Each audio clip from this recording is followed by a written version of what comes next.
vous êtes sur Good Morning le CHU, sur Radio CHU.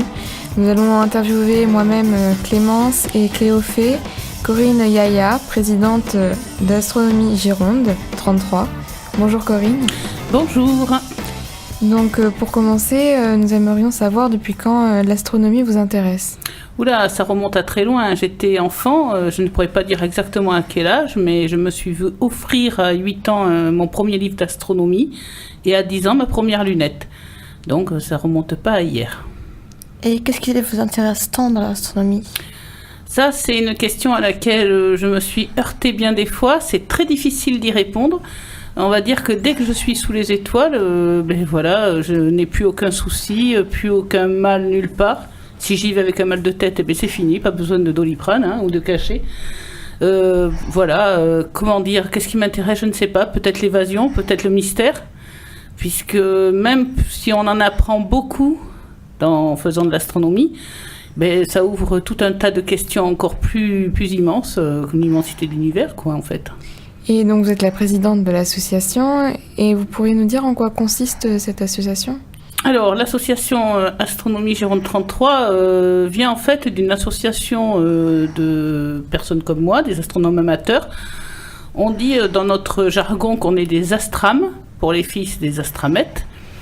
Et tout simplement l'envie de partager l'observation et l'animation, ce qui est un peu différent de certains astronomes amateurs qui, eux, ne veulent être qu'en salle et assister à des conférences, par exemple, parce qu'il y a plusieurs pratiques de l'astronomie. En apprendre davantage en écoutant d'autres personnes ou en apprendre davantage en allant soi-même sur le terrain.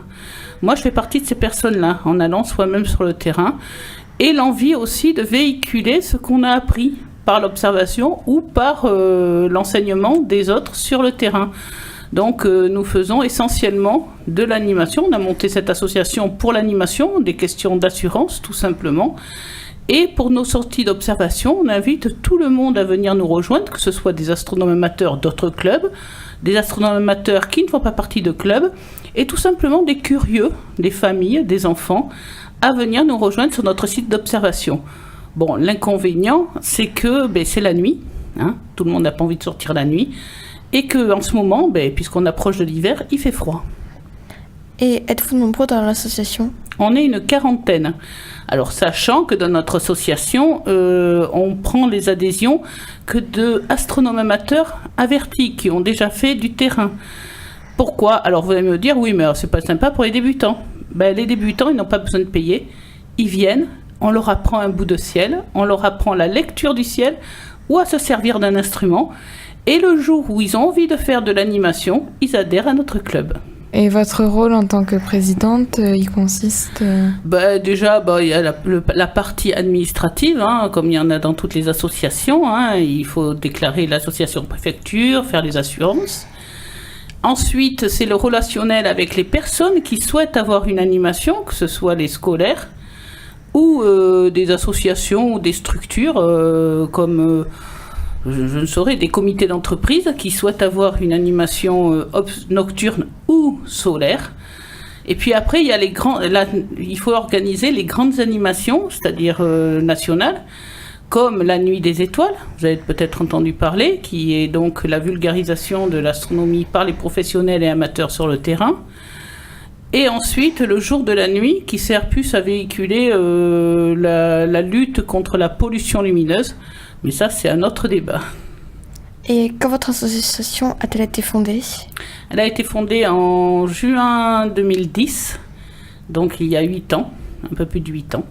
Par qui ? Alors, par moi, mais aussi 9 autres camarades qui étaient, donc à l'époque, on était simplement des observateurs et on a été sollicités pour faire des animations.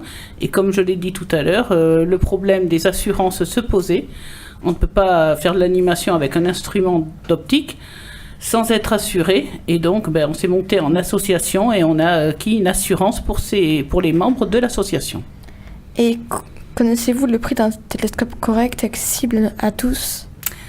Alors, un télescope de base, on va dire. Alors, il y en a 2 qui peuvent être intéressants, mais l'essentiel, pour moi, je partirais sur un tube de type Newton sur monture EQ32, ça paraît technique, mais enfin c'est ce qu'on vous donnera essentiellement, avec un trépied. C'est une monture équatoriale, le Q32. Et là, vous pouvez partir, si elle n'est pas motorisée, pour un budget de 150 à 200 euros. Et si vous ne souhaitez faire... Ça, c'est le tube, on va dire, évolutif. On peut évoluer ensuite en changeant la monture ou seulement le tube. Et donc, vous pouvez évoluer faire de l'astrophoto par la suite. Mais si vraiment vous êtes sûr de ne pas être intéressé par l'astrophotographie et que vous voulez seulement observer et continuer d'observer, il y en a dans notre club, là, je vais vous diriger vers une monture de type Newton, mais sur un tube de type Newton, mais sur monture Dobson. C'est en fait une monture toute simple, azimutale, gauche-droite au bas. Et là, on peut très vite monter en diamètre pour le même prix et avoir un 200 mm au lieu d'un 150 tout à l'heure. Et il y a un observatoire proche, du coup, d'ici. Enfin, vous me disiez qu'il y avait des endroits où vous le proposiez. Pour notre part, on observe essentiellement au mémorial de la ferme de Richemont à Socat. On observe, il faut bien faire la différence avec les animations où on va partout en Gironde. D'accord. Mais pour les observations, c'est essentiellement au mémorial de la ferme de Richemont, qui est tout simplement un site public où a été implanté un mémorial. C'est une espèce un obélisque assez grand, qui a été implanté pour rendre hommage à la résistance girondine, la résistance de la Seconde Guerre mondiale, 39-45. Donc ce lieu est au milieu des champs de maïs, qui est très bien pour nous. Il n'y a pas de maison, pas d'arbres. Et surtout, les horizons sont totalement dégagés et un peu à l'écart de la ville. Ce qui nous permet, on est aussi situé au sud de Bordeaux, ce qui nous permet d'être affranchis de la pollution lumineuse de Bordeaux. Parce que cette pollution lumineuse nous empêche de regarder les étoiles. Quand on regarde le ciel dans une ville, il est orange. Et donc ce orange éteint les étoiles. Il faut un ciel noir pour voir briller les étoiles. Et donc ce qui est entre les étoiles, ce qui nous intéresse le plus, les objets du ciel profond. Ensuite, il y aura donc une grande question. L'univers est-il infini ? Alors, voilà, il y a plusieurs écoles. Ça dépend ce qu'on appelle infini. Est-ce qu'il n'est pas fini, tout simplement ? Si on en croit la théorie du Big Bang, parce que elle n'a pas été vérifiée, cette idée n'a pas été vérifiée, donc ça reste une théorie. Si on en croit la théorie du Big Bang, l'univers continue à s'étendre. C'est-à-dire les galaxies partent très vite vers l'avant. Quand on observe une galaxie, on voit qu'elle s'enfuit, qu'elle part. Donc, elle s'enfuit vers quoi ? On ne sait pas. Vers quelque chose qui n'est pas créé encore. Donc, est-ce qu'il est infini dans le sens où il est fini, mais tellement loin qu'on n'en voit pas le bout ? Voilà. Ça, alors, c'est très compliqué, en fait, comme conception. Pour moi, il n'est pas fini. C'est-à-dire qu'il continue à s'agrandir. Donc, est-ce que ça vous fait peur ? Du tout. Du tout, au contraire. C'est encore plus de choses à voir, plus de choses à étudier. Non, pourquoi avoir peur de l'inconnu ? L'inconnu n'est que source de curiosité pour moi. Et croyez-vous en l'astrologie ? Enfin, qu'est-ce que vous en pensez ? Alors, ça aussi c'est un vaste débat, mais non, l'astrologie n'est pas une science. Et n'a jamais été une science. En fait, il faut remonter à l'histoire de l'astronomie. Ça aussi, c'est intéressant à l'apprendre. À une époque, on ne payait personne pour faire de l'astronomie, c'est-à-dire étudier les astres. Donc, qu'est-ce qui se passe ? Peut-être aussi dans l'Antiquité, à la limite, mais bon, qu'est-ce qui se passe ? Pour en vivre, les astronomes devaient faire des prédictions. Ça marchait très bien à l'époque. Ça marche toujours de nos jours, d'ailleurs. Mais ça marchait très bien à l'époque. Donc, les astronomes faisaient des prédictions d'astrologie, disaient qu'on pouvait avoir une bonne santé ou un bon travail ou quoi qu'on veut par l'astrologie. Et au final, les astronomes, eux, profitaient de cet argent pour continuer à vraiment étudier l'astronomie, c'est-à-dire les planètes, le Soleil, à l'époque, le Moyen-Âge, on n'allait pas très loin. Et donc, l'évolution a fait que, à un moment, il y a des rois qui se sont vraiment intéressés à l'astronomie et ont commencé à payer des personnes comme Kepler, en premier, puis Galilée, puis Cassini et Huygens, et leur ont donné un salaire pour qu'ils fassent que de l'astronomie. Du coup, ils ont vite jeté l'astrologie, ça ne servait plus à rien. Et puis de nos jours, on s'aperçoit que finalement, les astrologues, à l'époque, les astronomes astrologues avaient été au plus rapide. On avait 12 mois dans l'année, donc on a mis 12 signes du zodiaque, correspondant à 12 constellations. Mais en regardant bien le ciel, on s'aperçoit qu'il y en a 13. Entre le Scorpion et le Sagittaire, il y a une 13e constellation qui s'appelle le Serpentaire. Ensuite, qu'est-ce que c'est, comment on détermine le signe de quelqu'un? On dit que si le jour de sa naissance, à midi, le soleil est dans telle constellation, il est de cette constellation, de ce signe. Par exemple, moi, Gémeaux, je suis né le 4 juin, et on m'a dit que le soleil à midi était dans le Gémeaux. Ben non, ce n'est pas vrai. En fait, en plus, le soleil navigue en plus ou moins rapidement dans une constellation suivant la taille de la constellation. Le Scorpion, le soleil n'y navigue que 8 jours, alors que dans la Vierge, il va y naviguer 41 jours. On est loin des 30 jours que veulent nous donner les astrologues. Donc en fait, quelqu'un qui est Scorpion, mais ça va être que sur 8 jours. Donc il y a une courte période en octobre où il y aura 8 jours. Après, c'est du Serpentaire, avant de revenir sur le Sagittaire. Moi, par exemple, j'ai appris que j'étais tout simplement Taureau. Ah oui, c'est super intéressant parce qu'ils n'ont pas réadapté ça. Voilà, c'est ce que je leur reproche un peu. S'ils avaient été un peu malins, ils auraient réadapté leur astrologie pour être plus crédibles. Mais bon, on joue sur la crédulité des gens. Et qu'est-ce qui se vend le mieux? Et avez-vous un élément de l'univers que vous préférez? C'est compliqué. Alors, en plus d'être astronome amateur et aimant l'observation, j'aime aussi l'astrophotographie. Donc, alors, il y a plusieurs étapes. En observation, ce que j'aimerais avant tout, de mon vivant, c'est voir une supernova dans notre galaxie.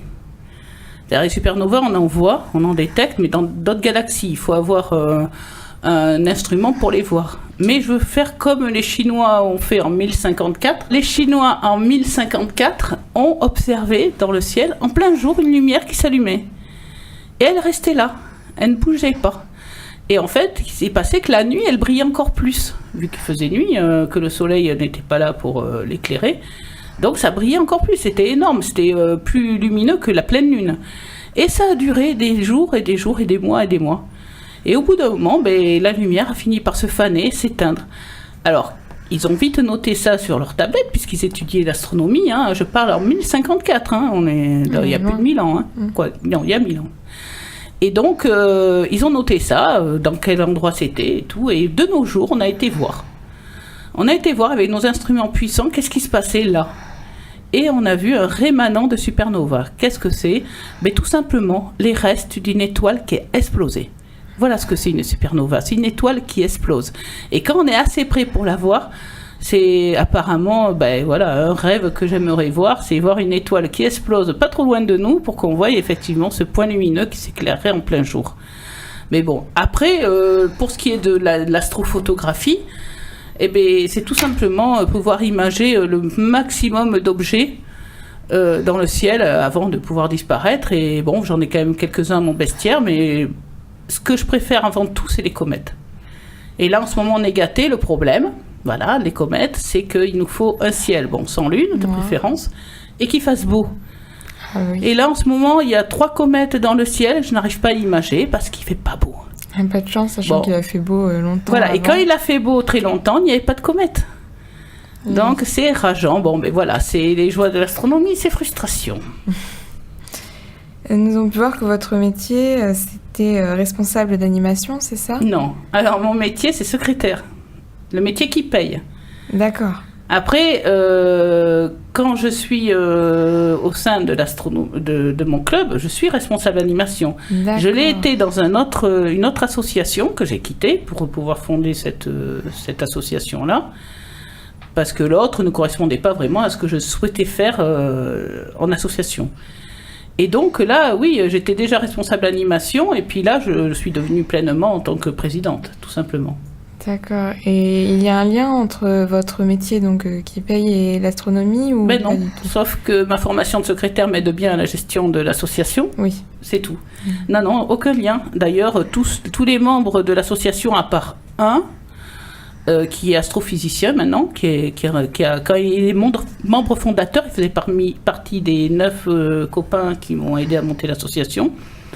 Il était qu'étudiant à l'époque et maintenant il est devenu astrophysicien et il recherche les exoplanètes. Il en a trouvé quelques-unes, ou confirmé quelques-unes.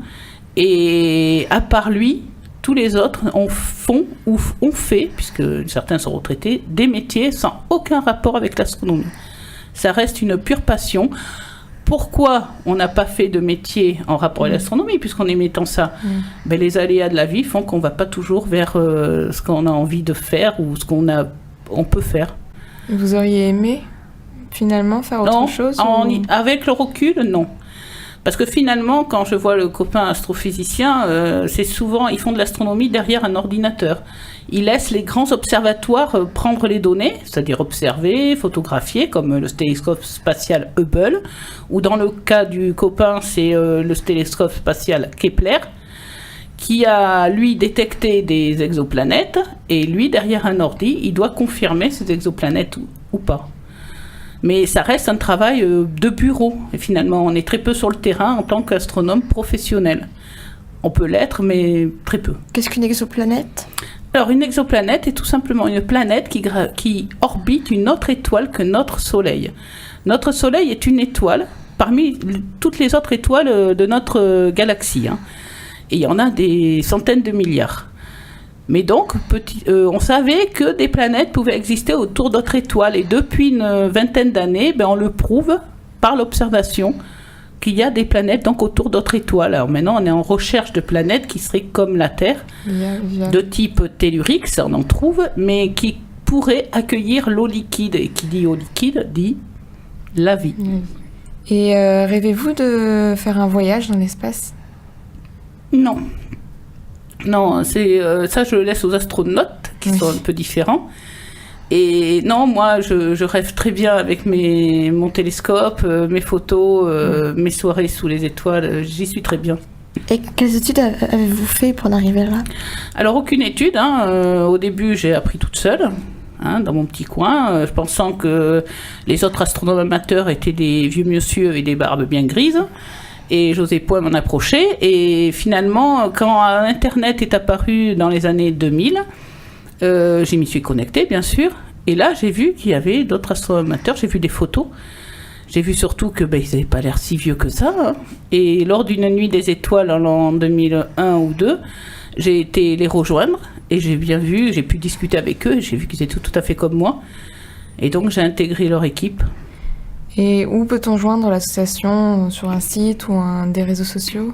Alors, on a une page Facebook, donc Astronomie Gironde 33, AG33, et aussi un site internet, www.ag33.fr, où on a une page observation où est répertoriée toutes nos dates d'observation mémoriale de la ferme de Richemont, y compris nos animations.